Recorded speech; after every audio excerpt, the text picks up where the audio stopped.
तो बहुत बहुत स्वागत है जोरदार तरीके से। देश भर के अंदर जितने भी 10th पास कैंडिडेट हैं, एग्जैक्टली 10th एग्जाम डन हो जाने के बाद सबसे अहम प्रश्न है, सर हमारा सपना नेशनल डिफेंस एकेडमी है, हमारा सपना जेई एग्जामिनेशन है, हमारा सपना सर 100% फौज जाना है। बट मैंने एनडीए के साथ जेई भी क्यों जोड़ दिया भाई? इसलिए क्योंकि जेई के ही माध्यम से आर्मी टीएस और नेवी टीएस के माध्यम से दो डायरेक्ट टेस्ट भी आपको मिलेंगे। मतलब 4 आपके पास डायरेक्ट टेस्ट भी होंगे, 2 आर्मी टीएस, 2 नेवी टीएस और 2 एनडीए के माध्यम से। तो आखिर इन 6 मौकों की प्लानिंग कब से होगी सर? तो प्लानिंग का सबसे अच्छा मौका होता है 10th स्टैंडर्ड के बाद। इस वीडियो के माध्यम से मैं कहना चाहूँगा सभी पेरेंट्स को, देश भर के सभी अभिभावक को, सभी गार्जियन को कि आप ध्यान से इस बात को समझिए। मैं सभी गुरुओं को भी कहना चाहता हूँ जिस भी जगह आप पढ़ा रहे हैं, आजकल कंपटीशन का दौर है। 10th के बाद ही बच्चे का भविष्य डिसाइड हो जाता है। 11th-12th का सिलेबस जिसमें हमको 24 महीने मिलते हैं, ये 24 मंथ बच्चे की फाउंडेशन क्या है। ये सच है कि देश भर के अंदर हम बात करते हैं कि 11th-12th में हम एनसीईआरटी कवर अप कर रहे हैं, बट केवल बोर्ड मात्र पे फोकस करने से कभी भी बच्चा किसी भी कंपटीशन को क्रैक नहीं कर सकता है। और जैसे आपको पता है कि बच्चा अपेयरिंग में ही अपने 2 एनडीए के चांस गंवाता है और 2 जेई के चांस गंवा देता है, जो उसके लिए बहुत दुर्भाग्यपूर्ण होता है। और 10+2 के बाद उसको मुख्यतः 5 to 6 मंथ का टाइम मिलता है अपने एग्ज़ाम को तैयार करने के लिए। तो जो चीज़ 24 महीने में नहीं हो सकती है, वो 5-6 महीने में कितनी ही चमत्कारिक होगी, वो उन्हीं बच्चों के लिए हो जाता है जो वाकई में पोटेंशियल कैंडिडेट्स हैं। तो बहुत ज़रूरी है सभी अभिभावक को, सभी बच्चों को भी ये समझना कि 10th के बाद ही अगर आप चाहते हैं कि अपेयरिंग में ही अपनी सफलता को 100% सुनिश्चित कर ले जाना, उसके लिए बिल्कुल आपको 2 year NDA plus JEE special foundation programme का हिस्सा बनना चाहिए एमकेसी के साथ। तो आज मैं आपके सामने हाजिर हूँ। 10th का एग्ज़ाम हो गया, एनडीए के लिए तैयारी शुरू करनी है। अहम सवाल और इसके लिए क्या करें? तो बड़ा सिंपल है कि आपको पहली बात तो एनडीए की अप्लाइंग एज पता होनी चाहिए। ये 15.5 से 18.5 साल है। 16.5 से 19.5 जो आप देखते हैं ये ज्वाइनिंग डेट है, बट अप्लाइंग जो है 15.5 to 18.5 है। तो ये सबसे बड़ी कन्फ्यूज़न खत्म करिए। मतलब आप 11th से ही एलिजिबल हो जाएंगे, आपकी डेट ऑफ बर्थ मीट करेगी उस स्टैंडर्ड को। आर्मी ब्रांच के लिए जब आप जाते हैं तो बड़ा कन्फ्यूज़न ये भी है कि लोगों को लगता है केवल पीसीएम ग्रुप के कैंडिडेट्स एनडीए के प्रिपरेशन कर सकते हैं, बट ऐसा बिल्कुल नहीं है। आर्मी के लिए आप साइंस बैकग्राउंड से हैं, मैथ्स से हैं, बायो से हैं, आप आर्ट्स से हैं, आप कॉमर्स से हैं, आप किसी स्ट्रीम से हैं, आर्मी के लिए अप्लाई करने के लिए आप एलिजिबल हैं। तो किसी को भी होप नहीं छोड़ना है। हर वो कैंडिडेट जो 10th में बायो भी ले रहा है, कॉमर्स भी ले रहा है, वो भी एनडीए कर सकता है। But obviously math most preferable है, बिकॉज नेवी और एयरफोर्स में जाने के लिए आपको 10+2 में पीसीएम लेना ही लेना होगा और पीसीएम आपका होना ही होना चाहिए।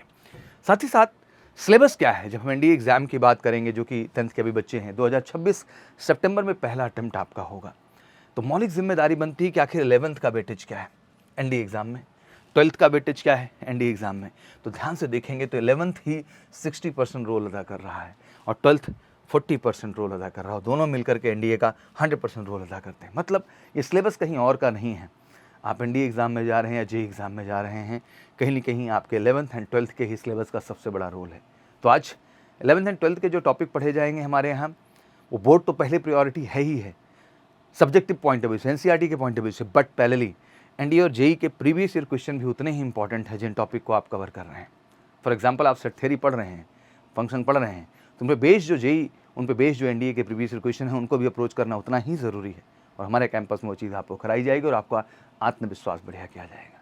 हमारे यहाँ आपको डराया नहीं जाएगा, हमारे यहाँ आपको साहस दिया जाएगा, मेहनत दी जाएगी, प्रैक्टिस दिया जाएगा, कॉन्सेप्ट दिया जाएगा और आपके साथ लक के इन क्वेश्चंस में आपको मास्टर किया जाएगा। और यही क्षमता आपको आपके पहले अटेम्प्ट में सफलता के लिए सुनिश्चित कर देगी। पूरे सिलेबस को एनालाइज करेंगे अगर हम लोग ध्यान से 11th-12th को, तो आपको दिखेगा कि एनडीए जेईई का सिलेबस कुछ और नहीं सर, सब कुछ वही है। Understand you have to study with the more priority, because ये 2 साल बहुत अहम है। ये 2 साल की तपस्या आपके जीवन को डिसाइड कर देंगे किस दिशा में जाना है। ये 2 साल की लापरवाही पूरे जीवन को गर्त में ले जा सकती हैं, बट ये 2 साल की सिंसियरिटी आपके जीवन को बेहतर बना सकती हैं। बिल्ड योर बेसिक स्ट्रॉन्गर, क्योंकि ये मौका है अपने बेस से टॉप लेवल पे, कहते हैं ना, जीरो से हीरो बनने का, और उस प्रक्रिया में हम आपके साथ काम करते हैं।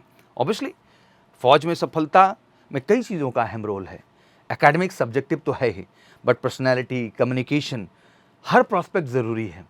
फिजिकल आपका फिटनेस, और कमाल की बात है जब आप एमकेसी के NDA plus JEE foundation programme का हिस्सा बनते हैं 2 ईयर के लिए, तो वो सब कुछ आपको यहाँ पे मिलता है बेहतर तरीके से, और आप में एक संपूर्ण व्यक्तित्व का निर्माण होता है जो फौज क्वालिफाई करने के लिए ज़रूरी है। तो बिल्कुल कहना चाहूँगा कि जितने भी हमारे देश भर के बच्चे हैं, 10th के बाद 2 ईयर और 11th के बाद 1 ईयर, और बहुत ज़रूरी है 10th के बाद तो जगना ही जगना है।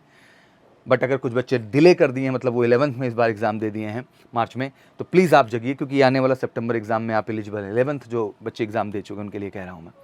Board plus NDA plus JEE NEETs, हर तरह के ऑप्शंस हमने ओपन किए हुए हैं, क्योंकि हमारा मानना है कि जो एनसीईआरटी की पढ़ाई है, असली पढ़ाई वही है, और उसके आधार पे आप हर एग्ज़ाम को बेहतर कर सकते हैं। बिल्कुल उठाइए फ़ोन, करिए कॉल हमें 9696330033 पर, और जुड़िए 100% श्योर शॉट सफलता के लिए। ये केवल फाउंडेशन की बैचेज़ नहीं है, मुझे लगता है आपके करियर का रियल निर्माण इसके माध्यम से हम कर रहे हैं, और बेहतरीन गाइडेंस, बेहतरीन केयर, केवल एक लक्ष्य से कि आपको 100% अपीयरिंग में ही आपके भविष्य को हमें सफल बनाना है। बाकी कोई क्वारीज हो तो कमेंट सेक्शन में ज़रूर डालिए, और इस वीडियो को शेयर ज़रूर करिए। बहुत सारे बच्चे हैं जो 10th एंड 11th स्टैंडर्ड में अपने भविष्य को लेकर क्लियर नहीं हैं, मुझे लगता है वीडियो दिशा देगी और बेहतर दिशा में जा पाएंगे। Thank you so much. जय हिंद, जय भारत।